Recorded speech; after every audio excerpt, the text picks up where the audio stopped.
This is the Skunk Fam podcast. Today, I'm sitting here with Joe Pietri, the legendary Joe Pietri.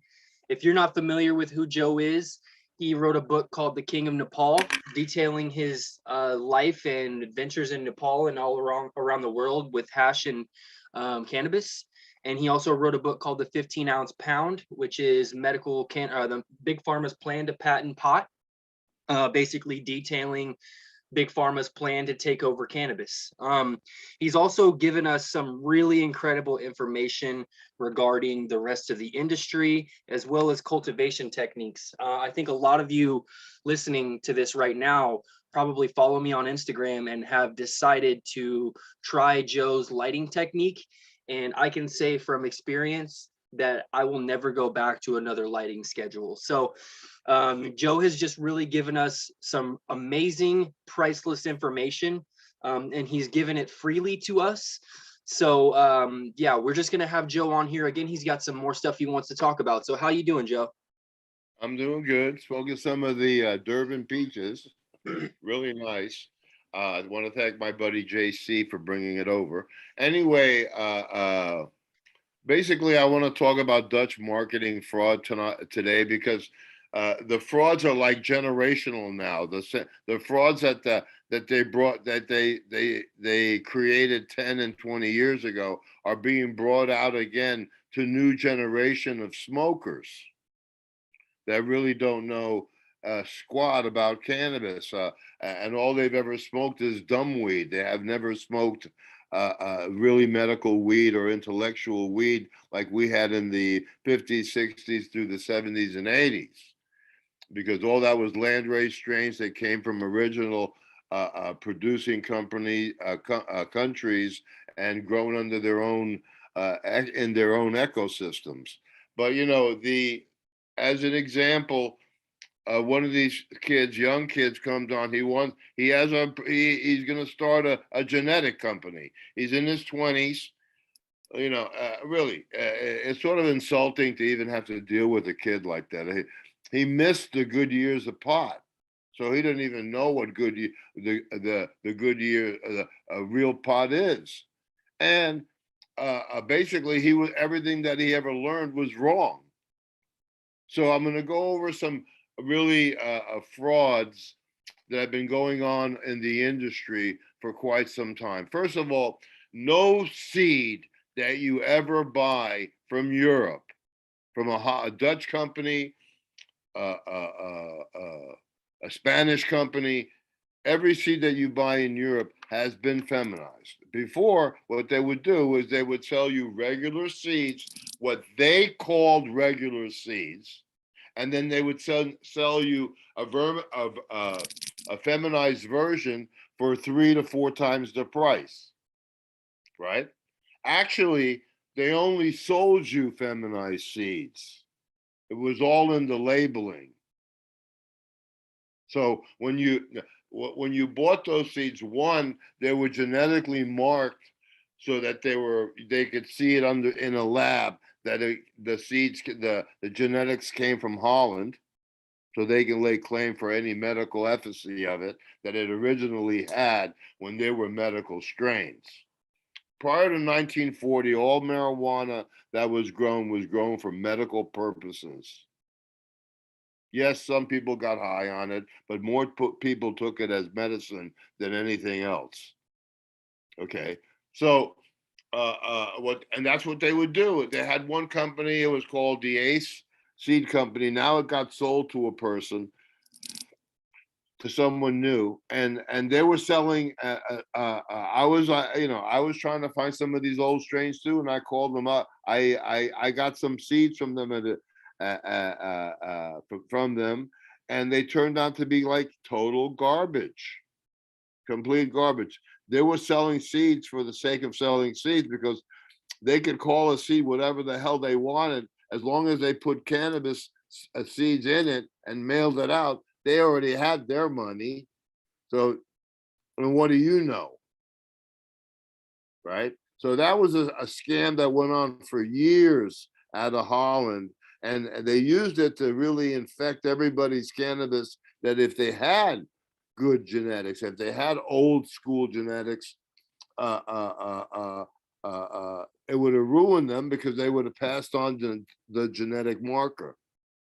Again, no matter what they tell you on the internet, all you ever get from Europe are feminized seeds. It's a very controlled industry there, and everybody does business the way it's being dictated to by that group who want to make cannabis like tulips. So I was in the process of really, right now, I've made some of my blue line available. My blue line basically are all F1 from Landrace strains or hybrids that were made with my Landrace blue, my Landrace dragon, and then blue dragon, and by all my pre-1972 genetics. That shit is bomb, and it's all old world as far as as far as the genetics nowadays. So I'm trying to to make some people happy, and because people really miss me being on the market, because I'm the only one that really gives you F1 and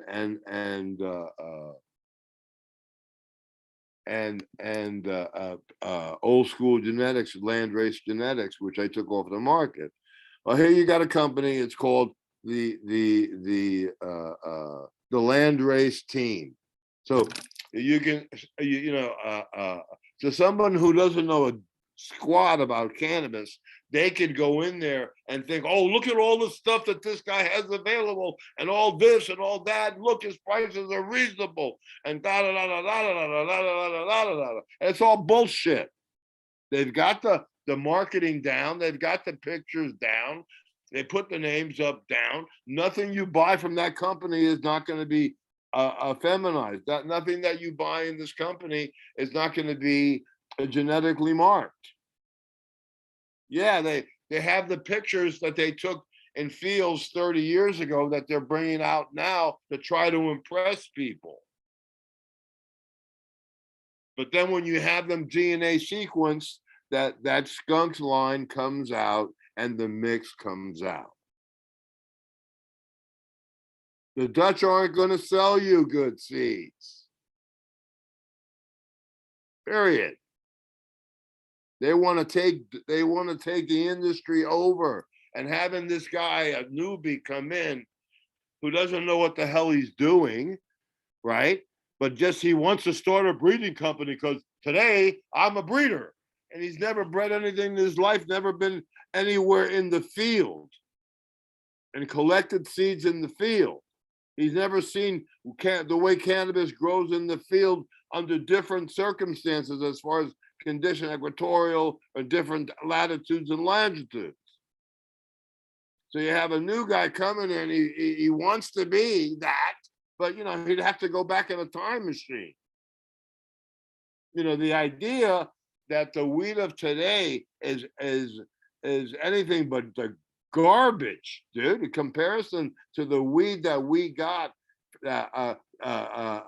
directly from cannabis producing countries like Colombia. And people think, oh, well, I just got some Colombian seeds. If you got Colombian seeds, then you must have been in a time machine and gone back in 50 years ago, 70 years ago, and collected those seeds in the Guajira. You certainly didn't get them from Holland. And you go to Colombia now, and the Dutch are growing you can go to Colombia, you can get Dutch treat, you can get AK-47. You go to Jamaica, you can get Dutch treat, you get AK-47. I go to Jamaica, I want to smoke Jamaican weed, dude. I go to Colombia, I want to smoke real Colombian. So what the Dutch have done is they've corrupted everything around the world, and guys like this guy who's just started a breeding company is really their help, because they're helping the Dutch spread their shit, their germs around, and contaminate everybody's stuff. That's why I took my stuff off the market. That's why if you want to get Dutch my Durban poison, you'll have to pull my eye teeth.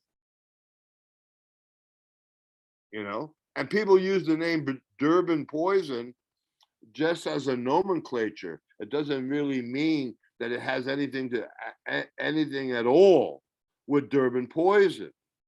They're using it as a selling point, the label. This is Durban poison. How would you know what Durban poison really tastes like? You're 20 years old. You're 25 years old. How the hell would you know?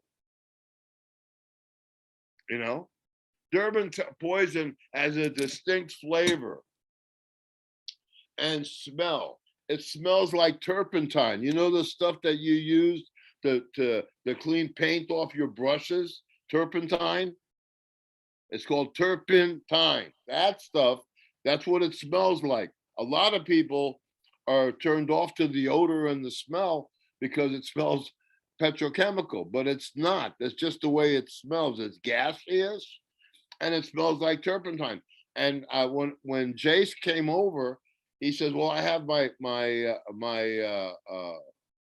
Durban peaches." He says, "I only had a female Durban, so I bred it to my peaches. And what do you think of it?" I said to him this. I said, "Well, if this is real Durban poison, it'll smell like turpentine." When I opened the jar up, sure enough, it smelled like turpentine. So he had gotten his hands on original Durban poison, which basically I've sold and given away to just about everybody in the States because it's basically mold and mildew resistant. And so anyway, and plus mine is one of the rarest strains in the world. It's in the rare strain. So yeah, you have all this confusion. I mean, look, all these guys, they all think they're great growers. They're doing 18-6 and 12 and 12. Let's put those guys in their place.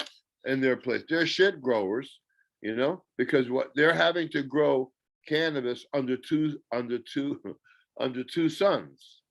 The Mother Nature only has one sun. When you calculate 18-6, that's 1.2 suns. That means you're growing cannabis under two suns. What only takes one sun to grow naturally. See, the only one making money is in Dutch petroleum. You're processing. I made hash yesterday that was so good you can dab it, and it was so good that when you see that, and I don't give a shit what kind of dab you think you're putting in your system, it can never be as clean and pure as that original product. So your whole scene is being lied to. They're producing the Dutch shell. They got fucking labs, man, with people just sitting. What can we make with cannabis that we can sell to the idiots in America? This whole scene is like stuck on stupid. Hey Joe, would you talk a little bit about F1? And because I know there's going to be people that are listening to this and they're thinking about their seed collection and thinking to themselves, well, I've got a bunch of F1s. And after talking to you, I realized that all the stuff in my collection that's labeled F1 is just not F1. Yeah, they're polyhybrids. You can't take, the only way you can get F1 is by taking two separate land races. Say I have a pure Afghani land race and I breed it to my pure Colombian red or my Colombian gold land race. Those two together make a F1, first generation. You have a hybrid vigor that you get, that the only time you get a hybrid vigor is when you take two independent landrace strains and breed them together. That's F1. If you take a hybrid and breed it to another hybrid, all you get are polyhybrids. So they tell you, go and pheno hunt. That's wrong. A pheno is, if let's say I have Angola red, and I brought the seeds to California, a different ecosystem. And I took those seeds and I I replicated them to each other, right?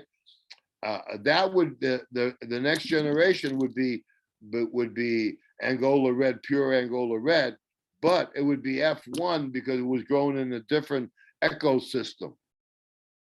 Okay, so when people go, well, we're going on a pheno hunt, you're going on a variation hunt because you've interbred plants. You're going to have a lot of variations there. The guy, the Mac, that guy, I credit him. He's a great marketer, but he's a great marketer, and he gets away with saying stuff like, none of this stuff is stable, right? So when you say you want to get the Mac, and the only way to get the Mac is to get a clone from him. If you put out 1,000 of his seeds, you might not get the Mac because there's no stabilization there. See, I only do F1, and do first generation hybrid. I don't go into the whole mishmash, and I've had this stuff as an example. Somebody at the farm said to me that they had something that they called blueberry muffins. So I checked it out. It was a nice. The stem was really red, and it had a really nice odor. But when I went there, I said, "Well, this ain't blueberry muffin. This is grape ape." I said, "I've done this. I've used this strain like 30 years ago." No, this is something we created. Blah, blah, blah. So I did grape ape DNA sequenced. It was DNA sequenced, and sure enough, an offshoot of grape ape was blueberry muffins. See, so I know because I did genetics 30 years ago. I know because I did genetics 40 years ago, 50 years ago. This guy, all he is a mark who's just starting a breeding company, who just goes on the internet and believes everything that they tell you. That this guy's going to get screwed every way but Wednesday, every day but Wednesday. I mean, and then he wants to call himself a breeder. He's never been in the field. He's never been in the field. I've had breeders that were captured by the FARC in Colombia and kept kidnapped and kept for ransom for a year and a half before they were released. After the ransom was paid, they let him go with his seed, but the FARC in Colombia told him, "Don't come back here. We won't be nice if you come back here." So he went back. He had made some friends there because he was there a year and a half. He went back, he brought the seeds out. He came back and thought he could come back. He was never seen again. Okay. And then I was in South Africa 3 years ago, and the guy that I was visited was murdered. The Jules of the Daga couple, really nice guy. They treated me really, really well. They grew great weed. They were the ones that were instrumental in making cannabis medically legal in South Africa. They introduced me in South Africa. The healers there, they have a union, witch doctor union, you could call it, and they are herbal doctors. And I got to meet some of them. I showed them my book on the African medicine, the drug plants of Africa, all the remedies, where it was grown, and all that information that was available prior to 1940. They're no longer available unless you do the research and you can get your hands on that.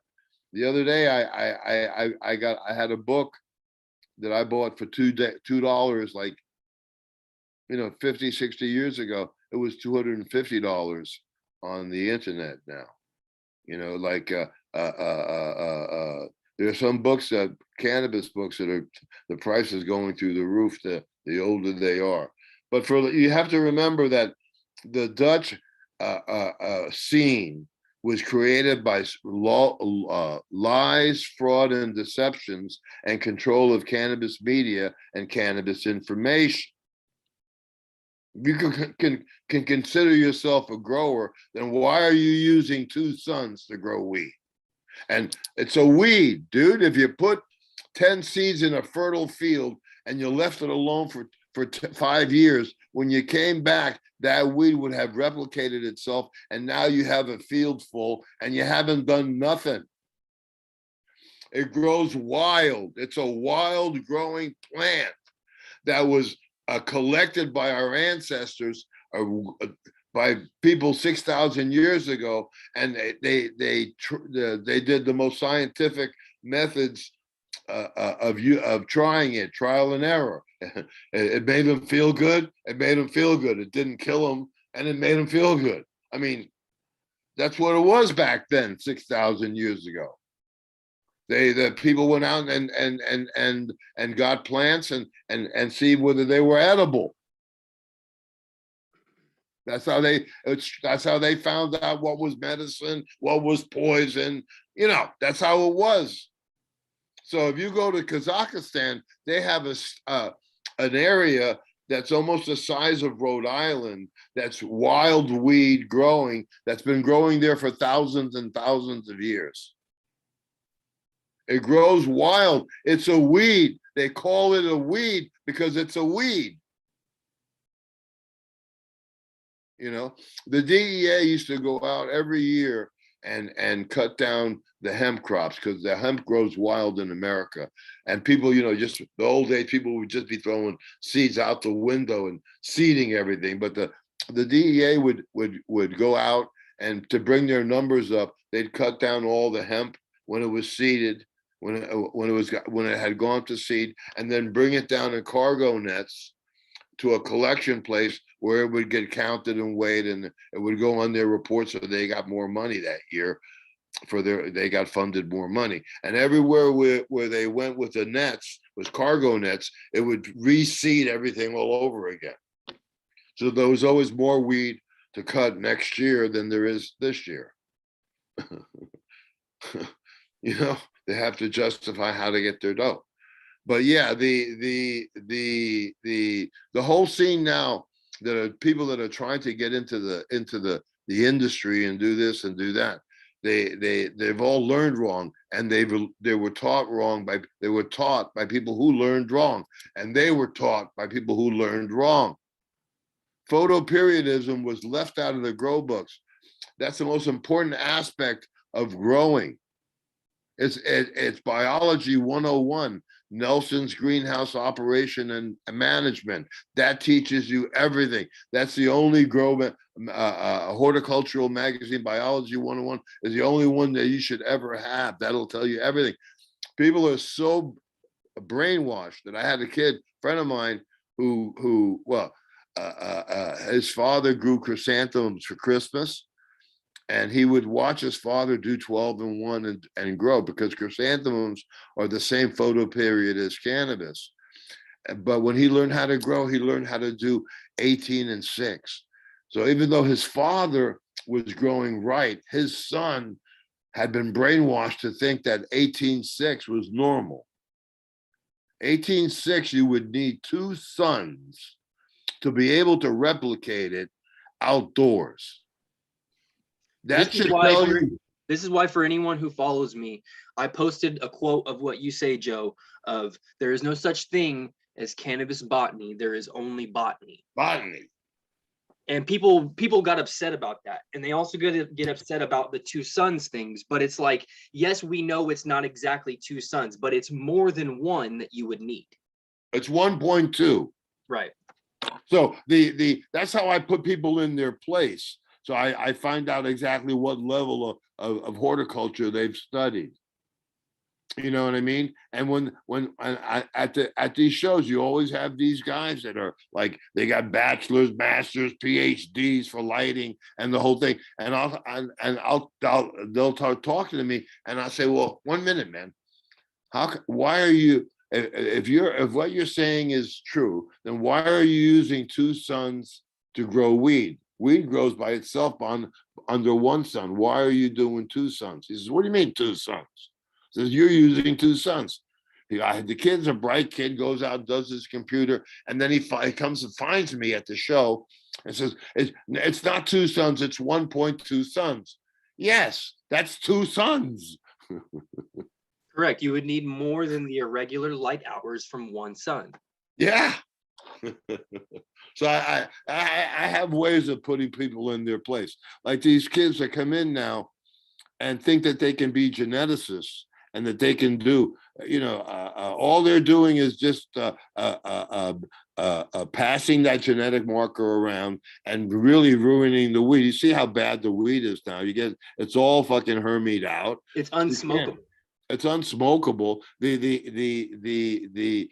In 70 something, 72 or 70, the Canadians came out with a report. It said, if you breed a drug plant and to a hemp plant in the F1 generation, the drug plant has 50% less THC and the hemp plant has 50% more THC. And the plant that has less THC, it has 50% more CBD, and the plant that had CBD, now that it's mixed with THC, is 50% THC and 50% CBD. So they don't have to come out and say you're not, like Jersey came out and said you can't grow any weed stronger than 10% THC, because GW Pharmaceuticals came out with a report that anything more than 5% THC is dangerous. And that's what they tell the people in Washington that make the bills. They write the bills. Okay. So they don't have to do that, because they have idiots like this guy who brick whatever company he's starting, brick house, whatever company is, they have him going out there buying into their Dutch shit, buying into the shit that they have on the computer, and they're diluting everybody's shit. In the end, it all reverts to hemp. So if it tastes like hemp, it's because it's reverting to hemp. That makes me think about something, Joe. What do you think about the Delta 8 stuff and how they're it's just another marketing scam, because Delta 8 isn't under restriction, right? All they have, right? They've broken it down, DNA sequence it all, so there's over 100 different cannabinoids, or there's a huge amount of cannabinoids, and you've only heard about 24 of them, but there's many more. So they want to roll them out one by one and get as much money. And it does something else. See, before all of that was in one plant.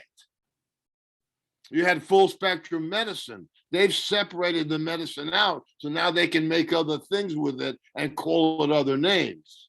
But meanwhile, they've taken the medicine out of your weed, and all you have is THC, so you get stupefied. That's why I call it stupid weed.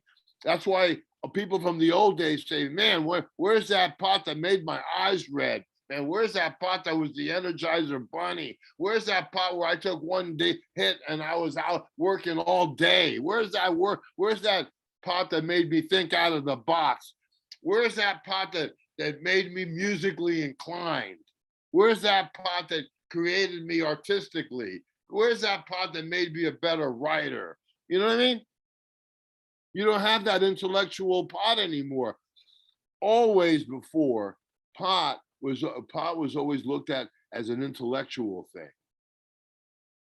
You know what I mean? So This is why you had the beatniks. This is why you had more interest. Carl Sagan was a pothead. Jack Kerouac, Allen Ginsberg, William S. Burroughs, all of these people, all of these writers.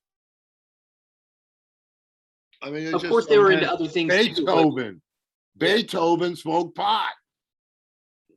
That's interesting. I never heard that. Oh yeah, when they analyzed his pot from his grave, and there was hemp resin. There was resin in there. Same thing. George Washington and Thomas Jefferson used to sit on their porch and smoke sweet hemp.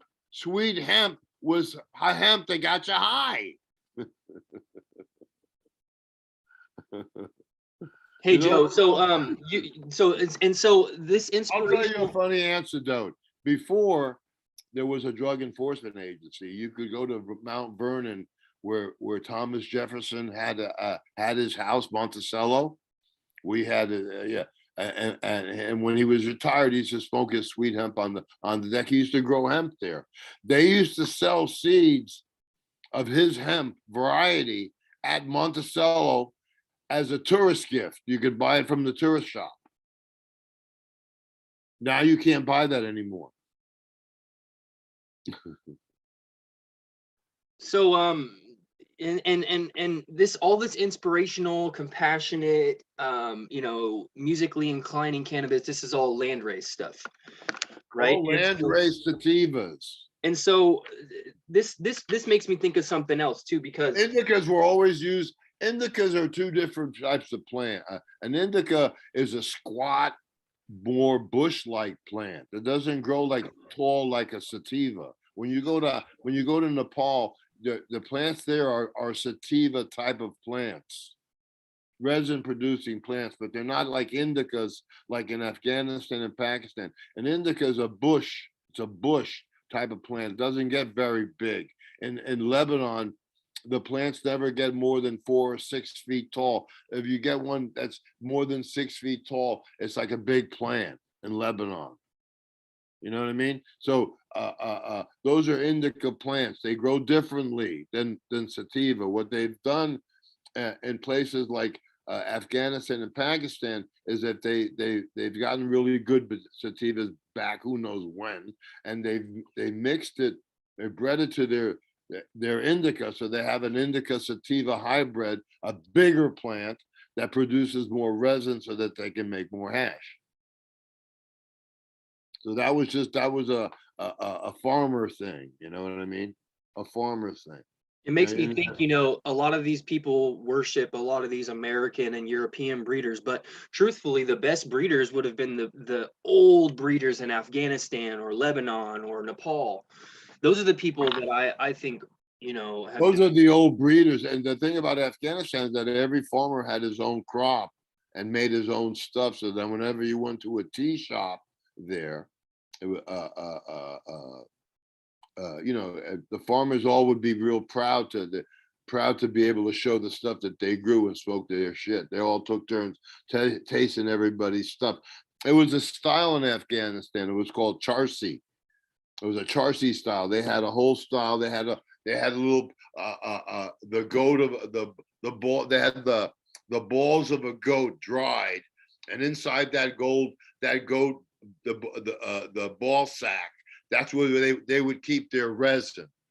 Then they would take the resin out of that sack, and then they would hand press it right there in front of you. And then once they hand pressed it, they would put that piece in the hubbly bubbly.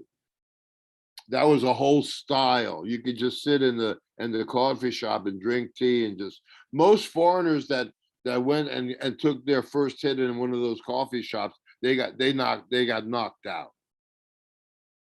That stuff was so strong. I mean, it was, there was a Charsi Baba, this guy's been smoking like that for 50, 60 years. They had lungs like fucking leather. Yeah, I mean, you see those things, and they're pretty the difference between hand rubbed Nepali and the way they make it in Afghanistan is one is a sieving technique, a bat press that they have, and the other one is a hand press. They're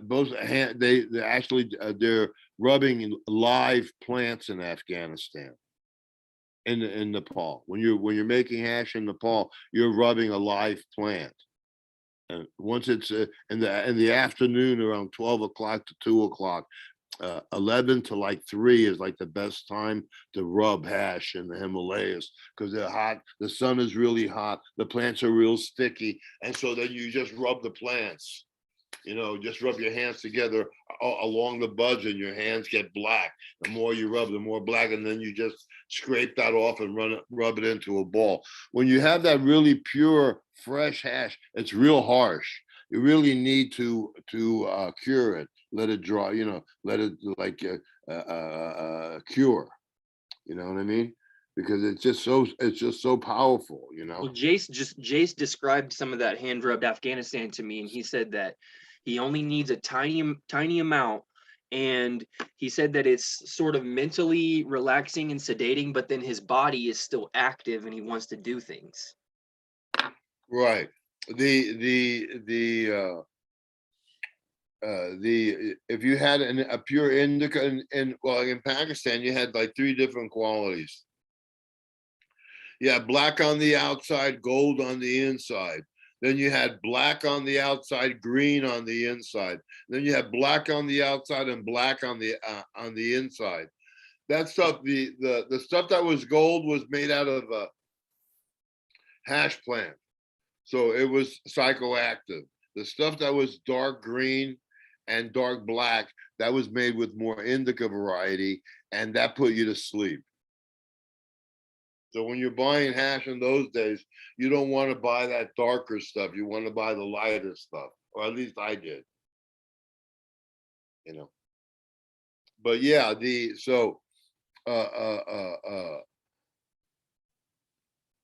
the Dutch, they have so much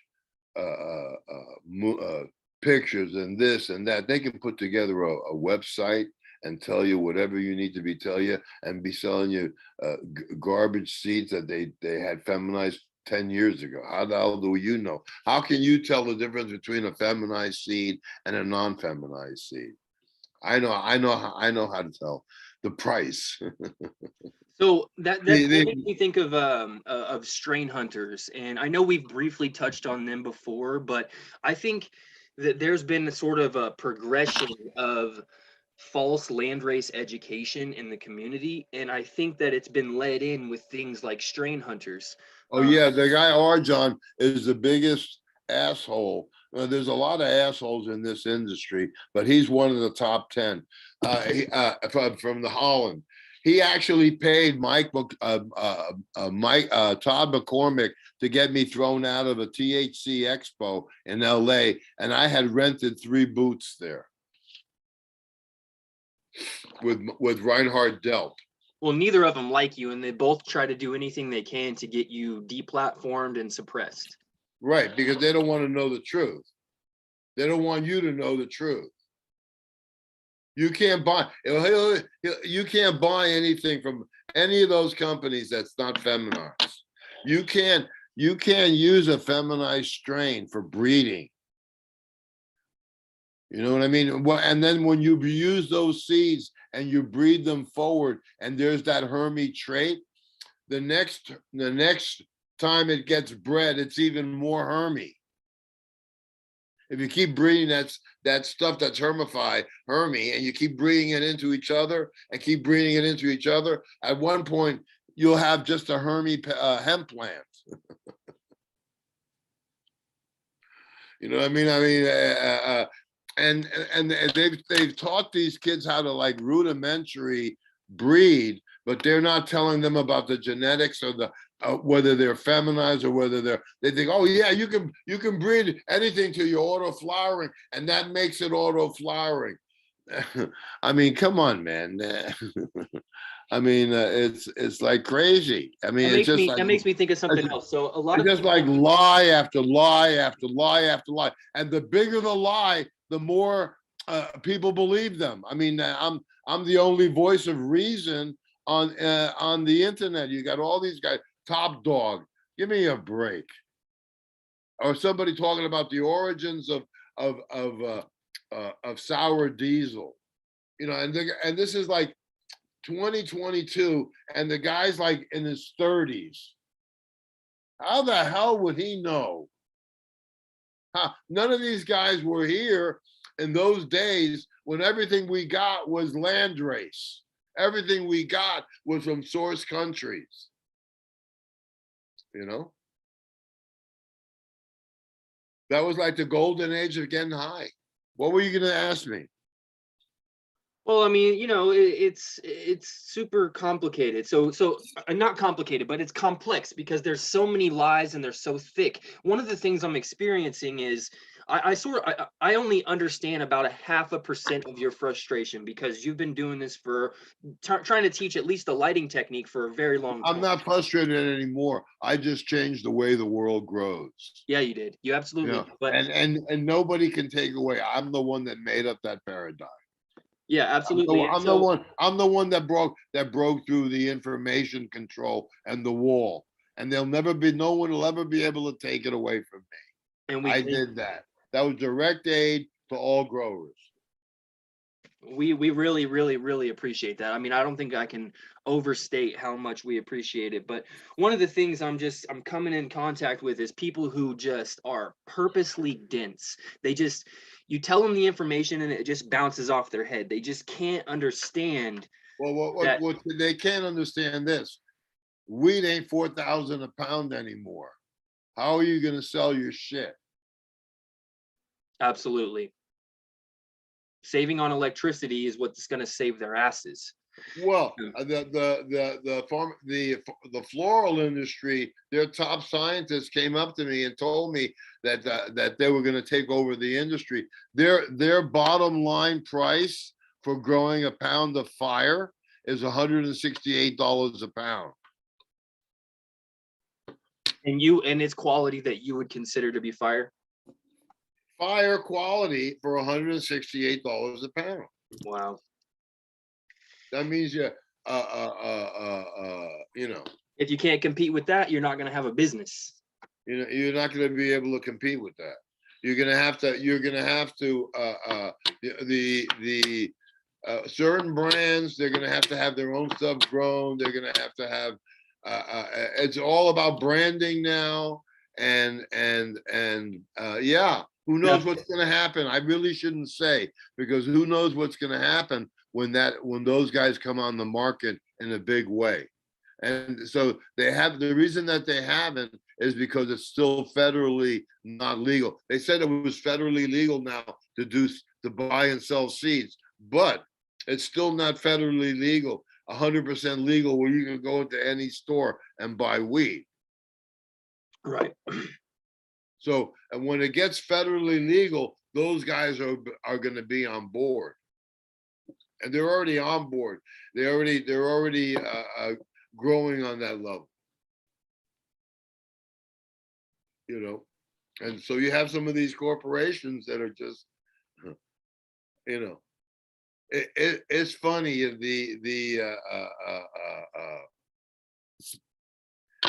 You know, because I've been around so long, I've seen all the different changes in the groups and the different levels of investment. Who first came in, then like in Oregon, they're like on the 6th or 7th level of a run of investors. You know, they're on their 7th or 8th wave. Here in Oregon, they're in Oklahoma, they're just going into their 2nd and 3rd wave. It's so crazy in Oklahoma that they have another company, another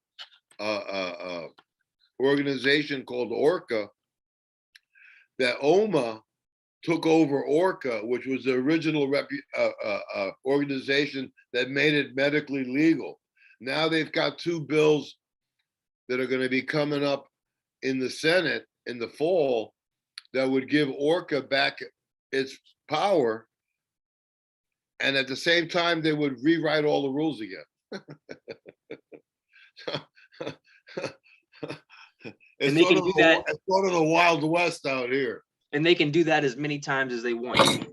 Well, no, I think that the next time the rules are going to be that's what they're going to be. You know, I think that they want to show, they want to get control. Everything is out of control. The only time that you that you can grow as much as you want. All you got to do is report it when you sell it.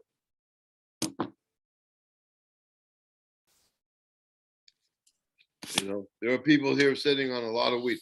Somebody showed me some of this fresh frozen. What they have here is they freeze it fresh, and then they turn that into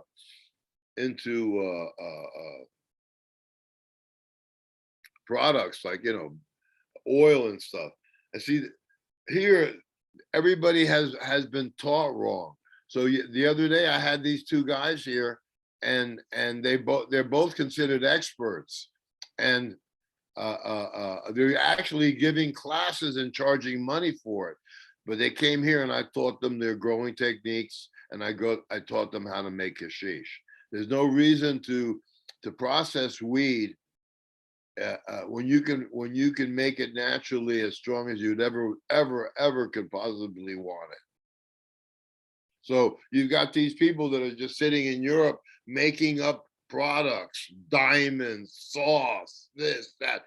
But meanwhile, it's all processed with butane. When you process with butane, they'll say it's been flushed 100%. There's no butane left. That's bullshit. There's a minute bit of butane left in there that's been super amplified, super purified. That is what addicts you. If you smoke butane every day, you did BHO every day, you did that every day, you smoked, you did dabs, right? And then you stopped after 5 years, you'd go in withdrawal. I think you would go to withdrawal if you stopped in a year. I think you would go in withdrawal if you stopped after 3 or 4 months of everyday use.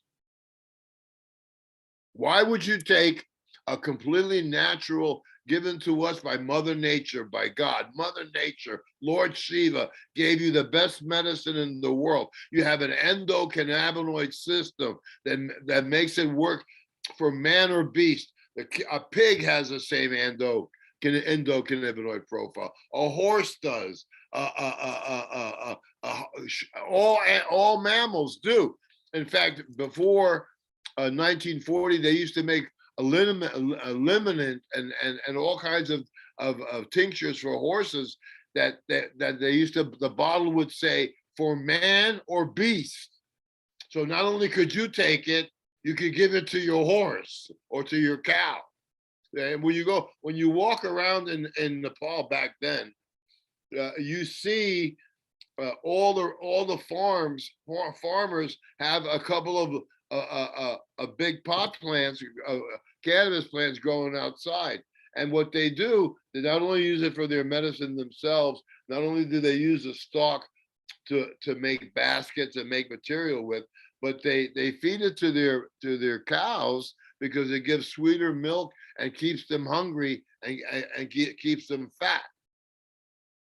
So wherever you go see a farm in Nepal, there's some ganja growing somewhere because they give it to their animals. It's a complete protein. Yeah, exactly. So, I mean, everybody here has been taught wrong. Nobody knows the history of cannabis. They don't know that Pfizer and Lilly initially made their fortunes from cannabis-based medicines.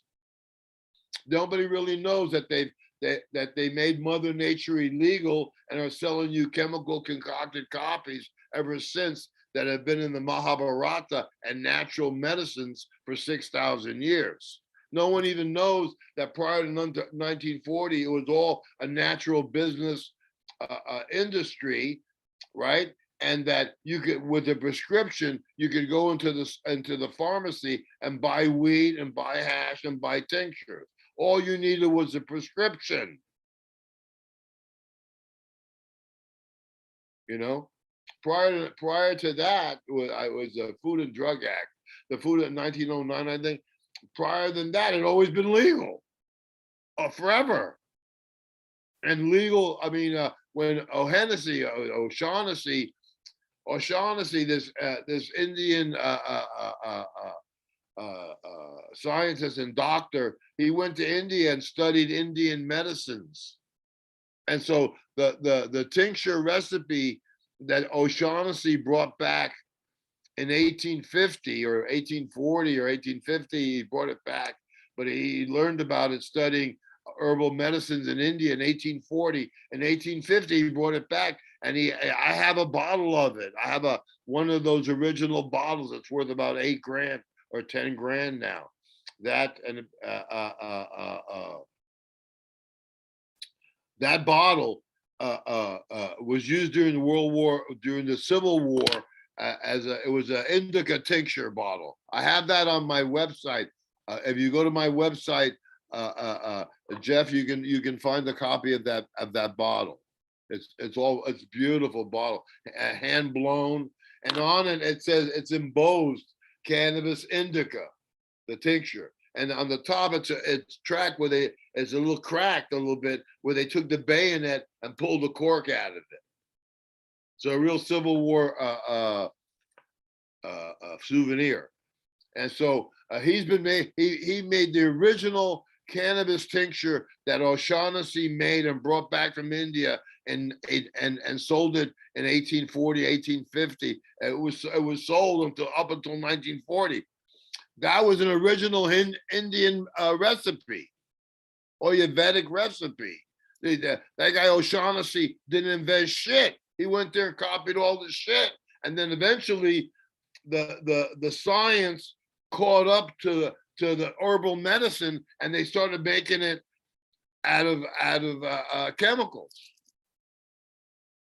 It was the same shit, same recipes. I mean, you don't think that they had figured out that cannabis oils were good for cancer 5,000, 6,000 years ago? You don't think they did that? Come on, man. The Chinese are so much smarter.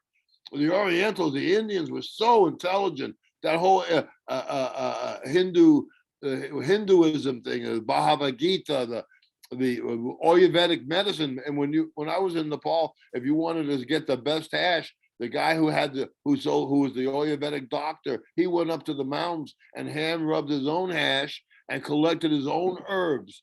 So he would collect the herbs from different places that he knew other people. He would exchange herbs that were collected in another area with things from another area. And when he came to your house, he had herbs and he had a mortar and pestle, and he mixed the herbs up and then gave you straight herbs from the plant. Well, let's face it. That was medicine. That was if you were sick in the 19th century, you were sick. You better hope you went to a Chinese doctor or a Hindu Ayurvedic doctor.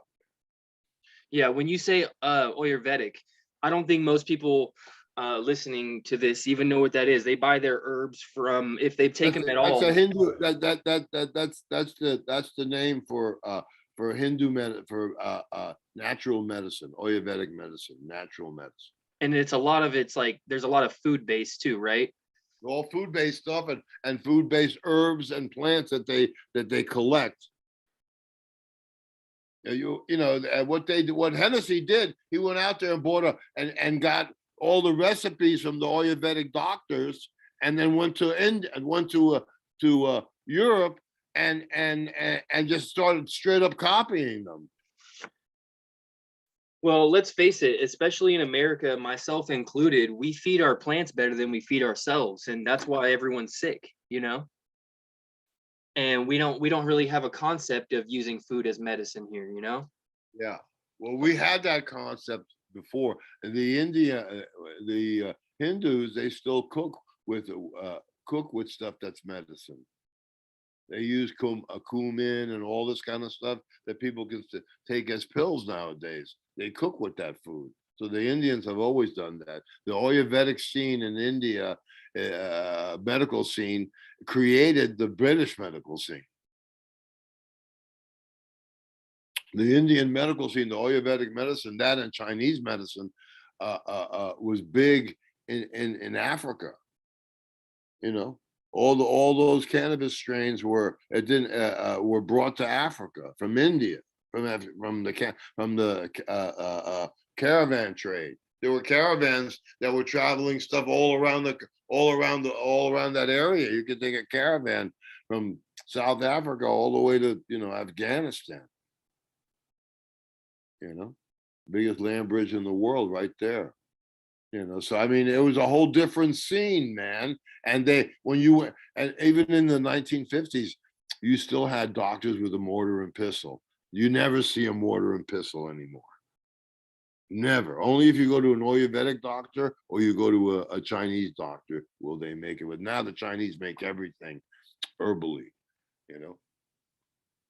But if you go to a real herbal doctor, man, they have a mortar and pestle, and they get the herbs out. They have it there. They refresh in their stocks every year.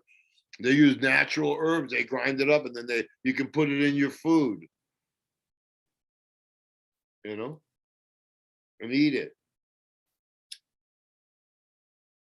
So yeah, here you have like two generations from the 1990s until today, reading Ed Rosenthal's bullshit, George Cervantes' bullshit. He had people doing 18.6 in greenhouses. It was like a beacon of light for law enforcement. When all he needed was a light bulb on in the middle of the night to keep the plants in veg. I mean, when I did that to him, because everybody was so snooty about, they all grew great weed. They have never grown great weed until they grown weed that was not stressed. You know what I mean? Imagine if you put yourself under 1,000 watt of HPSs for 24 hours. Anybody that's used your lighting technique will tell you for long enough, more than a couple weeks, where I'm at now, when you walk into your room, you can feel how your plants feel. Yeah. And they even when the light's off now, the leaves don't droop. They're praying with the lights off. Now, some of them will, but what I'm getting at is that you can tell the plant is in its optimal environment. It likes the dark much more than it likes the light. And I mean, that's why when you see your plant on 18.6, you get to the 12 to 14 hour mark, and that's when they start drooping for the next 4 hours, because they're ready for that light to go off. Yeah. I was sorted some plants on 8, 16, and then I brought it down to 7, and some of the flowers showed a male. We pulled them out, but I put them down to 16.6, brought them down slow, 1 week of 8, 1 week of 7, then right to 6, and man, it showed all the males out. Now I have pure females, and the females love 6 on, 18 off. Those females love it. Love it. The plant in the field never gets 8 hours of light. And then they lie to you. They go, more light, more light, you get better buzz. You don't get better buzz. You'll see that yourself. What you do is get a bigger power bill. Your costs more. Your work is more. All of a sudden, you have to go into your shop and into your room and feed it, water it every day. The room is hot. You got bug problems. The room is hot. Now you need an air conditioner. The room is hot. You know what I mean? And now you just switch your fucking lights to something that makes sense, and everything is improved. You don't have to work as hard. You don't have to go there every day. You can go there every other day, every third day. That's where I'm at right now. It's like 3 days, and then I water again. Yeah. Whereas before it was every other day, if not every day. Right. That's because you had the lights on, sucking up all that water. That's the Dutch. They want you to use up your equipment. They don't want you turning your lights off and not using your equipment as much. They teach you spend more, grow less. I'm teaching you spend less, grow more. and everybody there who switches to 12 and 1, after you do one grow, or after the first phone electric bill, you'll see your savings right there. But after one grow, figure out exactly how much money you saved and what your production costs, as far as what it costs you a pound to grow. And by the way, you've gained 30%. You know. Well, yeah. That's you can't. It's a win-win situation when you tell people, it's a direct aid to all growers. I'm not making a penny on it. Everybody who follows me makes money. What I will say too is the ones that I have in flower, which I'm titrating down to the 6 hours, like you said to do. I'm noticing that the bud site is larger. Yeah, the less light, it grows fatter. The buds grow bigger. Yeah, I only did that this one time. The only time I do this, I would do that. Graduate it down would be if I'm sexing plants. If I'm not sexing plants, then I would immediately put it up to do it all 6 on, 18 off. They showed, the males showed immediately when I put them on 8 hours. So, the next time I'll just go straight to 6 hours. But yeah, the bud site. If you have strictly females, you don't have to sex your plants. You got all female clones in there. Then yeah, 6 on. Yeah, what I did was I just popped these from seed and I only vegged them for a month. And until they showed sex, and I flipped them flower because I want to see what's there because I'm hunting through these plants right now. But yeah, I mean, your schedule makes the most sense. And I will say that since putting the information, I'm flooding Instagram with all your information. And I've got so many people flipping over to this schedule now. So we are going to make an IG page, and I want to just call it whatever you want me to call it. And then, we'll put whatever information you want. Have you seen my new website? Grow Like Joe? Yeah. Yeah, I'm on there right now. I was looking for that photo of the medicine bottle, but I don't see it. That would be on my Facebook page. Oh, okay. Then okay.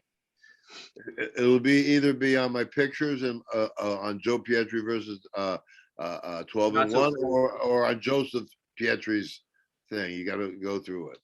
Yeah, I mean, you've got your pictures could be in history books, in my opinion. I mean, your plants. I've got a whole collection of bottles, and anybody out there who wants to buy a collection of bottles, let me know.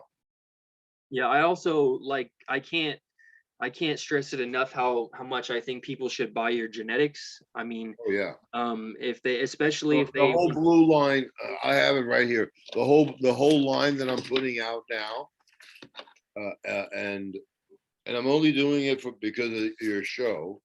It's basically all either F1, like I'll have a blue Orissa Gold, that's a blue Dragon, and a blue Orissa, that's 2 different F1s, 2 different land races. So you get true F1. I've got a blue Durban, and that blue Durban is an F1. You know what I mean? But basically everything there is pre-1972 genetics or F1 hybrid, F1 first generations from Landrace. There's 2 in there, Bongi Haze, and I hit it with my blue, and that Bongi Haze is a super sativa, psychedelic. That's a psychedelic sativa right there. And the blue Joe's Haze is another one, psychedelic sativa. Those 2 hazes right there. But yeah, I have blue Ghost Poison, blue Burmese, Maui, Kona. So it's a 3-way Hawaiian cross with blue. All the Hawaiians are pre-1972. Okay, here you have a blue Acapulco Gold with 5-0. That means it's a blue with an Acapulco Gold pre-1972 and a pre-1972 Hawaiian. You know, I mean, here's a blue Nigerian. That's an F1. That's a first generation hybrid. You know, so I have basically all these old school genetics are right there. So here you can go variant hunting. You'll be able to find, you know, you'll be able to find all the tropical flavors are there. And you should let them know about buying the whole list too. If they buy the whole list, there's 25 seeds, 25 packages, 12 seeds to a pack. The price is $5,000, but if you buy all 25, I'll do them for 25 off. So it'll be 4,000. 20% off, it'll be 4,000. For people with like a lot of land or a larger operation, like this would be your chance to have a piece of history, honestly. Oh, here you'll have super genetics. All of these have been collected by me personally and are from pre-1972 genetics. You know, I have like my Acapulco Gold, very beautiful, and I bred it to my OG, so the buds are real fat. But when you breed it out, when you look at it out on my Instagram, you'll see some foxtail type buds like the old Acapulco Gold. But then in the middle, you'll see the really fat OG gold buds. Those are the two variations when you grow that plant, either the fat bud or the foxtail. They're both nice, but the big fat buds is what I was breeding for. I breed with my own OG that I bred down back myself, and basically it's based on the San Fernando Valley OG. And do you find when you use that OG that it allows a lot of the other traits that you're trying to pass on? Well, I bred that back from a Lemon Joy and bred it forward, bred it back, bred it forward, bred it back till I had an original San Fernando Valley plant, but lemon flavored. So I put more lemon into these African flavors, so you even have even more flavor. You know, you get the African flavors, plus you get the flavor that I introduced, the lemon. You know, but yeah, This is an opportunity for people to break away from the. If you buy 3 packs, it's $600. But if you buy 3 packs, it's $500. Otherwise, it's $200 a pack. You get 12 seeds to the pack. And, you know, I really encourage people who usually smoke one kind of cannabis to try something new, you know, especially with something like the Blue Panama, where he's saying that the plant could potentially produce, what'd you say, 20 pounds or something? No, the Blue Panama. 20 foot tall. That's what you said, right? That Panama red plant is huge.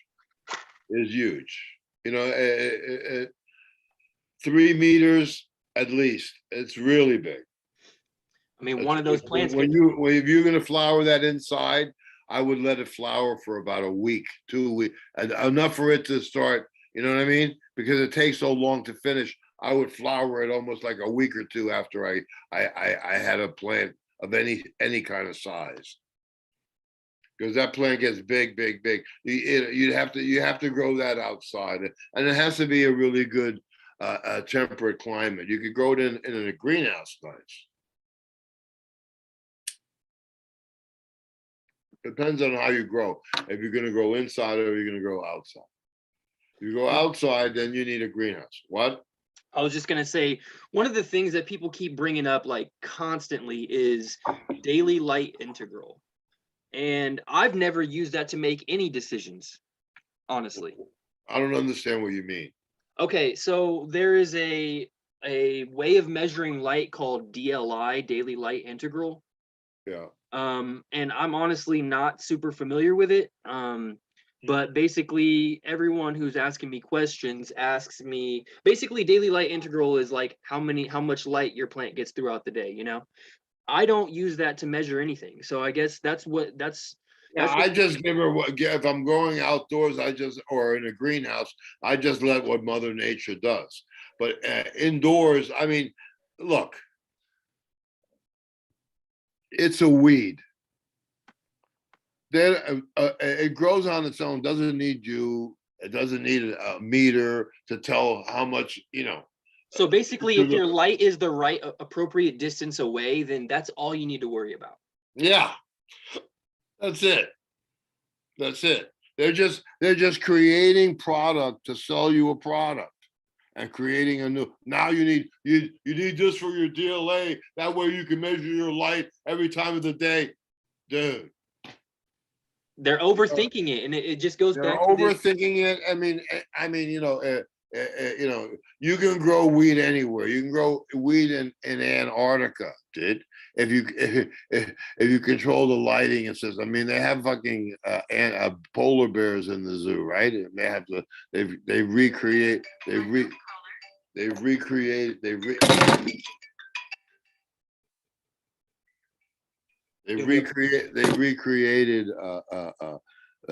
the ecosystem, so they have them there. You can create the ecosystem to do everything, but to try to second guess the sun, just put it in a sunny place, or just follow the instructions, keep it 2 feet over, whatever they say. I used to grow with HPSs, and then I went to ceramics. I've just started using LEDs.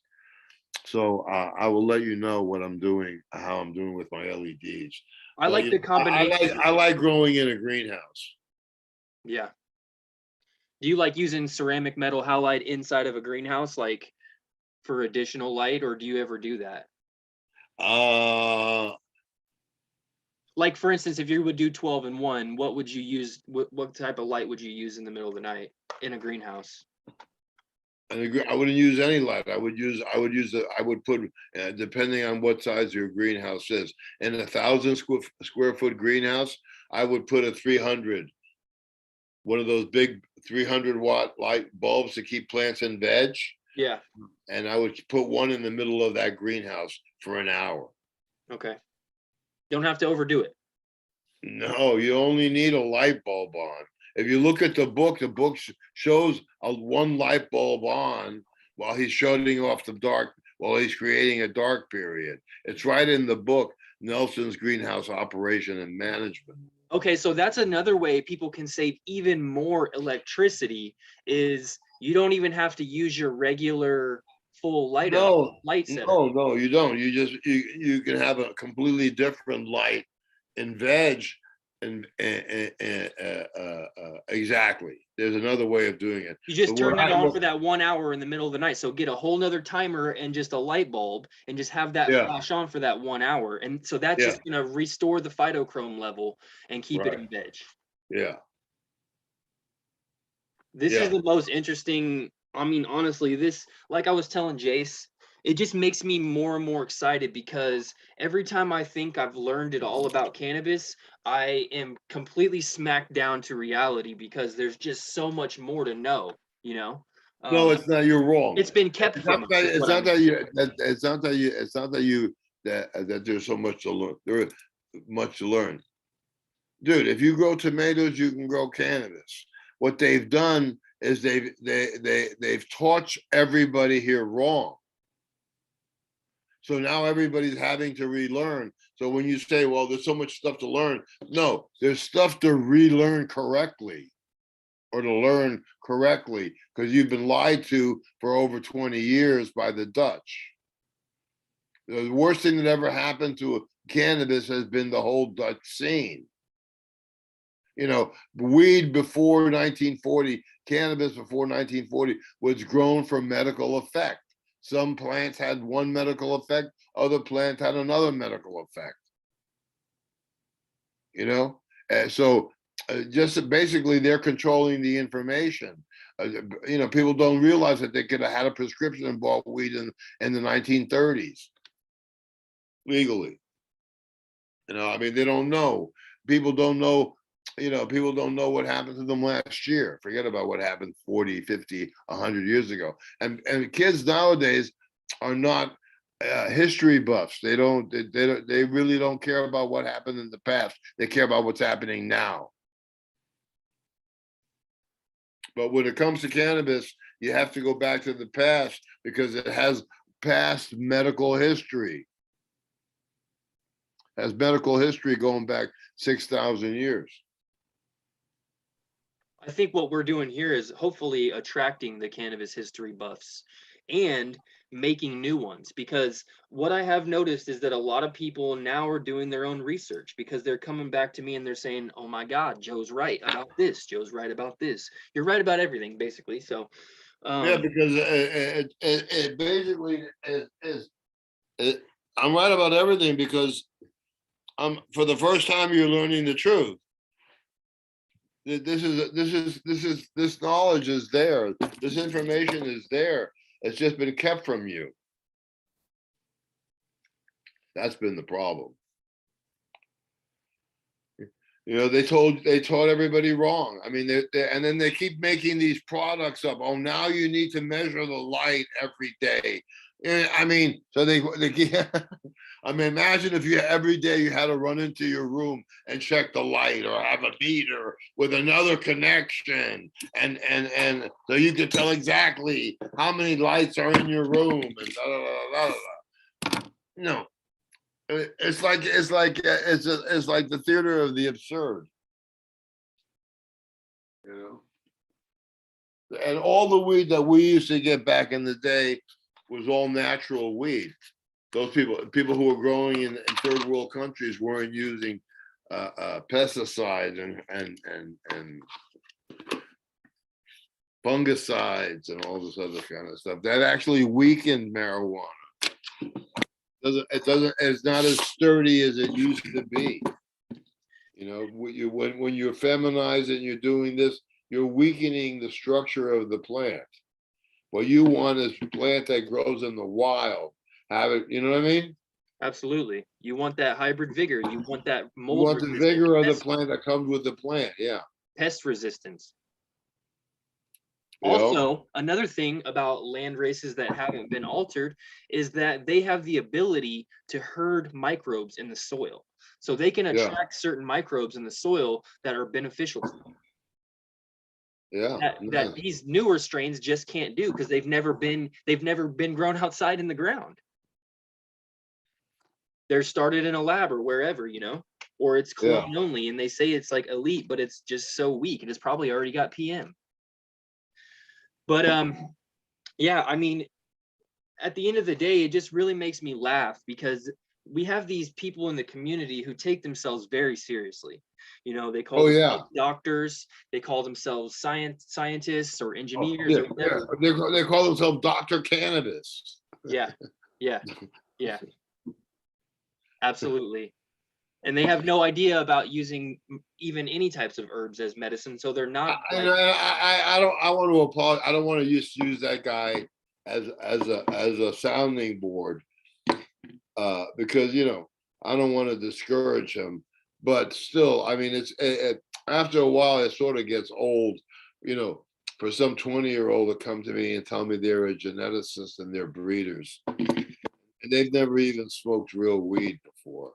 Yeah, that brings me to I want to ask you for everyone listening, you know, what are some ways you can tell if somebody's telling you the truth about land races? Because, you know, it's not just this one entity. There's 50 different things on Instagram of people saying that they are, you know, land race hunters, or, you know, I'm not speaking on one specifically. I'm saying it's a whole new culture now. And so I think people need to know how to discern whether or not, I mean, a lot of them are going to the country of origin, but still that makes me suspicious because it could just be an. Well, the thing about it is people going to a country of origin to get seeds. They've already been contaminated.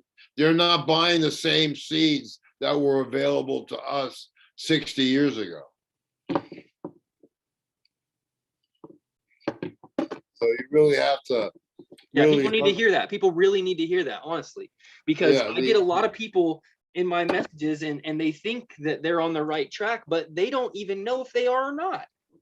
They never will. You know, And they we're never not sitting here saying like Joe's the only person in the world you can trust, but what we are saying is he knows. We don't know. We're taking people's word for this. You know? So I mean, I just want to encourage everyone. Here's a guy. He's a guy. He's starting a breeding company, right? And he wrote to me this thing because I sort of knocked him on this show. I never gave his real name or his company. I tried calling. I will say that I agree. There are things I don't know. I may have only been growing cannabis for the last. Now here's a guy. He's only been growing cannabis for 2 years, and he calls himself a breeder and a geneticist, and puts up a company on the internet that like he's a breeder. So that's what you have, man. So that's why I say I may be the only one that's going to tell you the truth. Because everybody's selling something. Because everybody's selling something. I don't want to sell you anything. I took my shit off the market because I'm just like sick of people now. As far as I mean, look at it. The guy, he's only been growing for 2 years. What the fuck could this guy teach me? I wonder how many people are buying your genetics and then going and crossing it straight to Dutch. Who knows what they're doing? Once you sell them seeds, it's up to them, and they're stuck on stupid mainly. So they themselves contaminate their shit with the fucking skunk number one. I mean, what's more advertised than skunk number one? I just saw one of the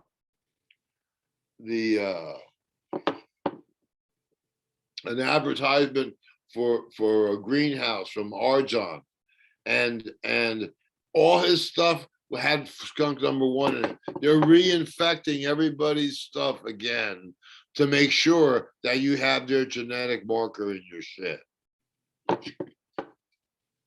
You know, I mean, what can I say? I've caught them doing that like over the course of the last 25 years. That's their plan. They want to be able to make tulips, cannabis like tulips. They want to control everything that you smoke. That's why when you go to Jamaica, and they're selling you a weed on the beach, they're selling you Dutch treat. They're not selling you Jamaican. If you go to Colombia, that's what do you do? Oh, they're selling Dutch weed there. Blue Dream, AK-47, all this. Yeah, who the fuck I want to fucking smoke Punta Roja, dude. You know, when people say, well, I want the stuff that makes my eyes red again. I want to make the stuff that really gets me like I'm fucking high, dude. Yeah, you have to go back in a time machine. Nobody grows that weed anymore. Everybody's growing stupid weed. You know? God forbid there's ever a war, man. And they have a draft again. All these guys will be either stoners or speed freaks. You know? And stoner just doesn't mean the same thing again. Doesn't mean the same thing as it once did. Now it means a stupid person with a status symbol. You know what I mean? Like it's like, yeah, it's And then what drives me nuts is like I'm still extremely uneducated. There are some people that pay 10,000 a pound for weed. Yeah, or 1,000 an ounce. Or 1,000 an ounce for weed, only because they can afford to pay it for 1,000 an ounce. And those people who are paying that price, if they don't pay that price, they don't think it's going to be good. Yep. You know what I mean? And it's just pretty weed. That's all it is. It's just pretty. This guy wants to get out because he understands what I'm telling. I mean, they did the same thing, that Ace company. Then when they did, they DNA sequence Neville's Haze. And there's been so much bullshit written about Neville's Haze. Then when it got DNA sequenced, it came out as a landrace from the Cumberland Valley. It came very close to my stuff. I mean, there were like, brother and sisters. You know what I mean? And that was the first time that I saw, oh, why would now they're saying that, I don't know, there's so much bullshit on that scene. It's just unbelievable. But they were just, I tested those seeds. They were like so bad crap. And then, well, what people don't understand is that about 20 years ago, 25 years ago, it became legal to produce seeds and fucking illegal to produce seeds in Amsterdam. So they shut down all the seed companies. So a lot of people, you know, had lost their original mothers. So you never, like, when I was there, a friend of mine came up to me and says, if you want to get original Kali Mist, I have someone here who still has the original seeds. And Kali Mist is a nice strain, but it also is American strain. What people don't understand is that all that Dutch shit originally came from here. Why are you importing Dutch shit when you have it here? Like I guess over a decade ago, I was paid to seed up a lot of the strains that were created in California were clone only. So there was no seeds. That you either, with the clones, you can just clone a plant out, and it has to be tissue cultured and rejuvenated after so many times. But I was producing seeds, so you see Skywalker OG, you see Tahoe OG. When you see that, you see, you know, it came from me. And so that was one of the first times you had Brett Bogue was taking over clones to Amsterdam and selling them to Arjan. And then Arjan would bring the strains to his coffee shop and he'd win cups with it. I think they let him win a couple of cups, you know, because he was bringing all those winners there. The Dutch have always made everything that's Dutch started off in America. The grinding machines, the Scrog system. They've taken America and it's like if Ed Rosenthal sold the scene to America. And now they're selling it back to you like if they're doing you a favor. Actually, they ripped off our scene and now they're going to sell you their shit. You know? It's like this. Acapulco Gold doesn't come from fucking Amsterdam. You know? It's like, you know, this shit with DJ Short and Blueberry. Yeah. You know? I mean, it's like you've got entire companies based off of Blueberry, and it's not even the real thing. It's not even the real thing anymore. It hasn't been the real thing since he left Amsterdam, which he was very happy to have left Amsterdam because he was practically a slave there. And Amsterdam is not like the nicest place in the world to live, you know. So in Amsterdam, you know, you can meet somebody and their grandmother and their great grandmother, and then you can meet the girl's daughter, and they've been prostitutes like 3 generations. Prostitution is legal in Amsterdam. It's a business there. So at night you could be getting an escort. Could be somebody that have a wife and kids, have a regular family. Being a escort or being a hooker is like a regular job in Amsterdam. It should be that way too. It should be legal. It should be licensed. You know, it's safer for everyone that way, and it's safer for everyone that way. Especially for the women, you know. Yeah, but in Amsterdam, I'm just saying that, you know, there's very few things you can do. They don't have any industry there. What kind of industry they got there? They grow tulips. You know, weed is an American thing. Before, even up to this day. The Europeans smoke hash and tobacco. The Canadians, they smoke hash and tobacco. Weed has always been an American thing, you know. So, I mean, Ed Rosenthal sold our scene to Holland and recreated it in their name. And they just want to keep doing that over and over. Oh, yeah. I went to South America, to Uruguay for a cup. And they were selling a 20-year-old Dutch equipment that they hadn't sold in 20 years. The stuff they hadn't gotten rid of in the 90s, they have in a warehouse. They sold it in South America. And I said, well, why are you selling this old equipment? You know what their answer to me was? Oh, we have to start them somewhere. Bring them in slow. And I had one girl who said, who wanted to be, everybody wants to be my friend. I choose who I pick in this scene. And she had, what was the name? She bought this one seed company and now it's all bullshit. And she tried to pass off, oh yeah, I've been growing for like 10 years. And yeah, and you're 22. But you're a college graduate. When did you go to college? I mean, yeah, it's all bullshit after bullshit. You know, all you have to do is ask a few questions and you find out, you see them bullshitting. Okay. I said, man, why are you selling this feminized shit? She says, well, we have to start them somewhere. You know? So you have that attitude on this scene. If you've never grown before, they have to start you somewhere. Let's start them with the expensive stuff that they need 12 of.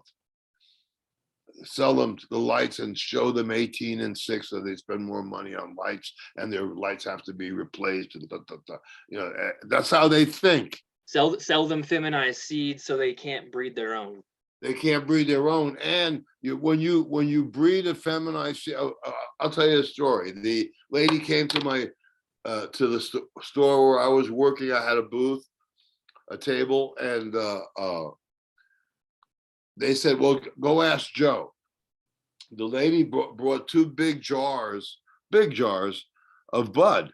It was all seeded bud. It was AK-47. And she said, look, I said, well, I said, I'm sorry to tell you this. She says, isn't this worth anything? Can't I sell the seeds? Right? And I said, well, no, but you can't sell the seeds. The seeds are garbage because when you breed them forward, you only make them more hermaphrodite than they are now. So you'll multiply that. The only thing you can do is throw that shit away. Most people wouldn't throw it away. Most people will lie and say, oh, look, these are AK-47 seeds. You know? So yeah, you have people who are on wrong information. You have people thinking that they're gonna make $1 million in the cannabis industry. You know, if you can make a living and pay for your bills, you'll be good. Yeah, you can't tell them otherwise, honestly. Yeah. Everyone, you know, and I think that a lot of people get angry because they see these hype strains as a way to get rich, and when we tell them it's bullshit, they get really defensive because that was their whole plan, you know. Well, it was easier to get rich when it was illegal. It's not illegal anymore. Everybody has it. The cops are selling it to you now. The same people who used to put you in jail now sell them to you. So that's how it is, dude. Yeah, I mean, this was a good episode because I think. Well, what's going to be good about this episode is that stop believing what you hear, dude. Yeah. Because they're selling you 2 decades worth of wrong information.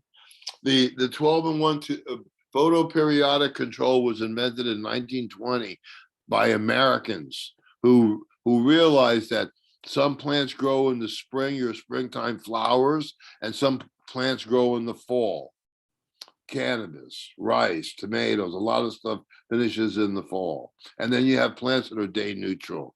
So all you have to do is replicate that time period, you know, and with lighting, and you can control your lighting. You can grow year round as long as you can control the lights, the heat, the atmosphere, the humidity, and everything, and the air circulation. As long as you have everything under control, you can grow full year round. All you gotta do is change your light, your timers. People love to to point to the gas lantern technique, and I think a lot of, especially this maximum yields article, which I think, did you say that was written by the Dutch?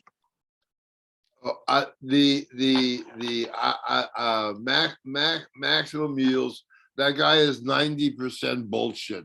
The little truth that you get of somebody like that Max Shields is unbelievable.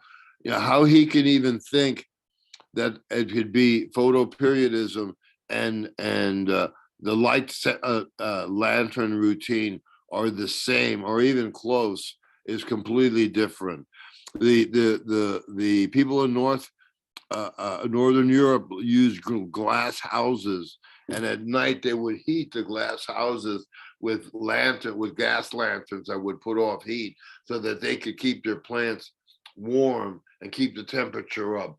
When they did that and they had the light from the gas lantern kept the lights in veg, so they basically stumbled into it. Okay, what the scientists and that was like 50, 60, way before they've learned, they realized that before. In 1920, the scientists they realized they broke it up into long day, short night, like your cannabis, a short day, a long day, short night, like your springtime flowers, and day neutral. They figured that out.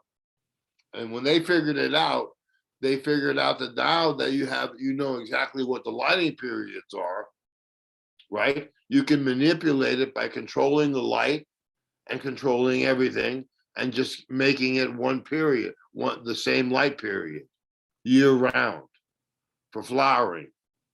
Flowers like cannabis or like chrysanthemums, or and that's what the Americans did.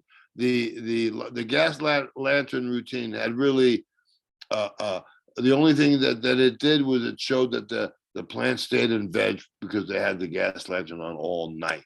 It didn't show that there are 3 different types of different plants and different times that they grow. It was a scientist that did that, 2 American scientists, and it's called photoperiodism, and it's called photoperiodic control. And that's what made the flower industry. That's what made the flower industry great, because now they can grow flowers year round. Yeah, we call cannabis flowers, but I think people think of cannabis differently than other flowers, and that's all it is a flower. Yeah. And it's just, I think a lot of people want to feel special because they got good at growing cannabis, but it's really not that special, No, it's just like growing tomatoes. Yeah. Everyone should know how to do it. I tell this to people. They'll come in, they're buying 12 different products for veg and products for flour and all these products. And I'll tell them this. I said, you know what? Do this. Go out and buy the best tomato food that you can buy on the market, in a gardening store. Get good tomato food, and just give your plant that. Don't give it anything else. Water it like you're supposed to, and give it that only. And the guy came out and said, man, the pot that I grew with that tomato stuff was just as good as the stuff. In fact, it was better. I mean, there's no reason that the cannabis doesn't come in one product. I have my product. If you go to my website, Grow Like Joe, I have 2 products there. One product there is my dripstone nutrients, and then I have my Ultra Gold. My dripstone nutrients are the best nutrients that you can buy on the market. When you use it commercially, it costs about 5 cents a gallon. When you use it as a hobbyist, it costs about 8 cents a gallon. It's the best in the world. It's completely clean. I call it cannabis blood, because it doesn't have to break anything down. It just can suck it right up. And the Ultra Gold basically is a biostimulant that increases the terpene and cannabinoid profile of 15 to 20%. It also makes your buds 15 to 20% bigger. So those are the plants that I promote. Everything that I promote, I sell myself. Everything that all my seeds, if I put out some of my seeds, everything I make myself. I don't buy them from anybody else. everything I do myself with my own hands. That's another thing we see these larger seed companies doing is buying seed from other people and then white labeling it. Yeah, yeah. To buy seeds in this atmosphere is a dangerous path, is a dangerous thing. You stand to lose your money 9 out of 10 times. There's only a couple of people that, you know. I really hope people stop selecting their cannabis to grow based on the way it looks. I hope that people take what you've given us and really start to look for real medicine. And I really truly hope that people support you. Well, if they want to buy some variations, then the blue line is going to give you everything from pre-1972 to real land races that I've put together myself.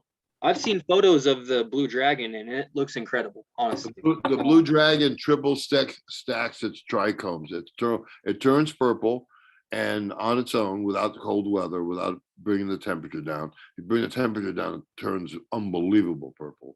But it triple stacks trichomes. It's a very sticky, resin-producing, hash-making strain. You know, there's a lot of people listening to this that have spent a lot of money on shit seeds. So I just hope people support you and because you know, like I was telling Jason, I just put them on the on this broadcast. Basically, I've stopped selling seeds. no, I know, and that's we want to just help you get that line, you know, sold, and then if you're gonna have the THCV line available eventually, right? I'm working on that right now. I have seeds from that right now, but I'm not putting them on the market yet. I'm having them tested first. See, That's that's the next thing I'll do within the next 2 months. I'll have my THCV lines tested. awesome. And so people should come to your website, growlikejoe.com. Go to my website. When you go to my website, you can go to commercial or hobbyist. When you press the button to commercial to a hobbyist, you get a direct line to the company. They pay the shipping, and they also give you a 10% discount or whatever. They give you a discount on that level. And the same thing on the commercial line. Once you press the commercial button, it'll go directly to Dripstone, and you can order directly from them. I'm hooking up the Ultra Gold. I'm doing that this weekend. By next week, everything will be up. Yeah. I really hope that people jump at this opportunity to buy the true F1s that are on the market, you know? Yeah, this guy, he said, well, he wants to buy Durban Poison. I told him, okay, I want $1,500 for 15 seeds. It blew his mind. Yeah. You know, because I'm not giving them away anymore. I'm not even selling them anymore. So I mean, I have a lot of these companies that have basically based on my lines. Yeah. You know, so I've stopped doing it because, you know, I create my own Frankensteins. You know? Yeah, I'm anxious to see, you know, I want anybody that buys seeds from Joe, make sure you tag me in a photo. I want to see what you guys do. Yeah, definitely. And don't waste Joe's time, you know, and when you're ready to buy anyway, this is catch me while you can. You know what I mean? I'm really busy doing other stuff, but you know, I have 25 lines, 25 strains that on that line, that any one of those strains are off the hook, all pre-1972 or all land races, which I've collected myself over the years. I've been in the seed business since 1970. I've been doing this since 63. I've been to every drug producing country in the world. I've been to Afghanistan, Pakistan. I lived in Nepal. I lived in India. I lived in Laos. I've been all over South America. I've been all over Europe. You know. Where else can people buy your books? They can buy it on Amazon. Okay. Do you have audiobooks? Yeah, they have it. They have it on Amazon. You can get an audio copy. Amazing. Well, Joe, if you can get a copy of The American Drug War, The Last White Hope, that was the first documentary I was in. Okay. Yeah, people should definitely check all this stuff out. I mean, I did some shows that were called Joe Pietri versus the Not So Free World. I did shows on Pot TV. I've done a lot of shows. So if you put my name in there, a bunch of stuff comes up. yeah, and I've also, how I found you was looking through old forum stuff. So I seen you fighting the good fight 15 Oh years yeah, ago oh yeah. on the forums, you know. They finally, the 12-1 finally broke through the information gap. I've had so many people try to like get on my bandwagon, like if they had something to do with it, or this is something that I'm gonna give, that now I can turn people on, you know. Just like I had one guy who was just like impossible. When he was going to write a book basically on my paradigm. So I said, hey man, I need to write the introduction to your book. I got him a publisher and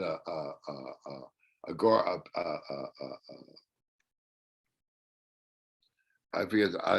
I'll tell you the name. I won't even think of it now. But anyway, and I wrote the introduction into his book and and you know, so that he couldn't take away from me. Because he was trying to just take away from me, you know. Yeah. So that basically I gave him, you know, a Tumblr. I try to be friendly with him, you know, because he was going to do it without me. Well, he wouldn't have done it without me if I wouldn't have brought him a publisher. I will never do that again. After a while, you know, I'm harsh with people. I'm not going to put up with idiots, you know, and I'm not going to put up, if you don't know the basic of growing a tomato, if you've never know the basics of growing, you know, don't expect me to show you how to crack a seed. Go to my fucking Grow Like Joe page and go to Grow Tips. It's right there. Bingo. Don't waste my time, you know. Yeah. And so a lot of people on my Grow page, if they're at that level, I won't put up with them. I'll delete them. Who's next? You know what I mean? Yeah. And that's what it said. Well, people need to learn. But he was just using it as an excuse because people don't want to know him. They want to know me. Yep. You know what I mean? But you know, I've had that happen a couple of times with people. Not with this routine, with other routines. You know, finally, you know, I hear people. I've had people talk about themselves using my biography. Okay, I've had every copyist that you could do. You know, they want to learn some kind of secret or whatever. You know, I just feel grateful to know one you. is not a secret. It's photoperiodism. It's in all your biology books. It's 1920. It was discovered. It's nothing new. It's over 100 years old now. You know what I mean? You know, you should have opened up your biology. You should have studied more. You know, but you didn't apply it then. Now that you're growing, apply what you learned in biology. Yep. You know, I mean, so that was the only thing that it did, is that I broke through the information gap. Yeah. Well, I think you're one of one, Joe. There's a lot of imitators, but nobody's a Joe Pietri, you know? All right. So we'll call it a day, and hopefully don't, you know, buy your seeds from someone you really, really know. Yeah. Don't buy them from Holland or anywhere from Europe, because all you're going to get is feminized stuff that has a DNA marker on it, has a genetic marker on it. Yeah, you don't want to be one day have your stuff taken away from you because it's your copyright. Or sued because you're selling their strain. Right. Because that's coming. Yeah. They want to make it like tulips, you know. Anyway, everybody have a great day, and I'll be speaking to you soon. Take care, Joe. Ciao.